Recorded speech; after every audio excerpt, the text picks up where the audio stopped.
Thanks for listening. This is Brian Hurley from Business Performance Improvement. The podcast Lean Six Sigma Bursts are short lessons, comments, Q&A, and insights. If you have a question, send your question through the Anchor app, and we might feature you on a future episode. Or contact me at biz-pi.com. I got a question the other day about why Six Sigma black belts are paid so much. I think the easiest way to answer that is that I think in Six Sigma there's a really strong emphasis around capturing project savings. So is a black belt more valuable than a lean consultant or another process improvement consultant? Probably not. There is a lot more technical skills that go along with it as well. So that could be part of it, that there's a higher knowledge around statistics and the ability to teach classes. That is a requirement around Six Sigma black belts. But in my experience, the goal was always to pay for your salary as a black belt. So if you were making $100,000, then you were going to save the company at least $100,000. In reality, it ended up being usually double that amount, if not even 10 times or even 20 times. And that's including hard and soft savings.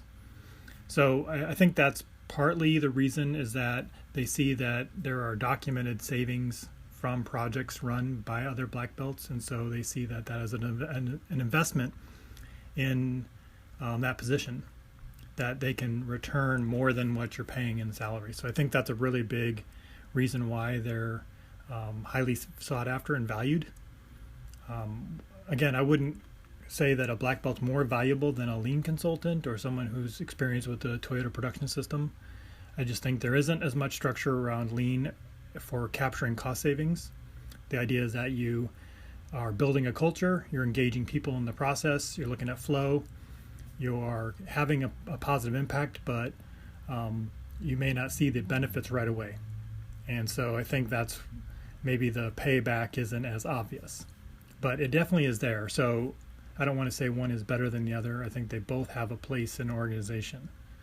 But I think that's what you'll see there. Now, on the downside, there is a pressure for a Six Sigma project to produce results. And so that can drive some negative consequences if money is the only objective. You could disrespect employees, which is not something I would recommend doing. You could make some sub-optimized improvements, which is, again, not a real improvement, but for the sake of showing cost savings, that can be pressure to do that. So sometimes the emphasis around saving money is a little too strong on the Six Sigma side, which can lead to some bad long-term decisions. But if you have a good long-term view and you follow the process, you follow the data, and you involve people who do the work in that improvement, you can have a very successful great cost savings project and more than pay for yourself. So personally, I've worked on a project that saved $8 million in hard savings, and I think another $8 million in soft savings. Another project saved $300,000 in electricity reduction. Had another project I mentored that ended up saving $500,000 in hard savings. And so these projects may take up to a year to complete, but you can see just right there that one project a year more than pays for itself. So hope that answers your question about salaries, and I think that's what a lot of people are interested in pursuing a Six Sigma certification, because it does carry additional weight to it in terms of salary, and it also is attractive to employers who see that certification on the resume. If you'd like to learn more, you can go visit the lean6sigmadefinition.com website. We do have a green belt and a black belt course on there that's very affordable, and we'll walk you through the content.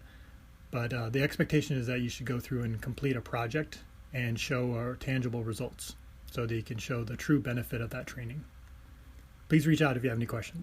Lean6sigmadefinition.com has a list of glossary items about popular process improvement terms, along with the history of Lean and Six Sigma methods, and key influencers like Dr. Edward Stemming, Henry Ford, Taiichi Ohno, Shigeo Shingo, and many more. You can also learn how to access affordable Lean and Six Sigma training and certification. Visit lean6sigmadefinition.com.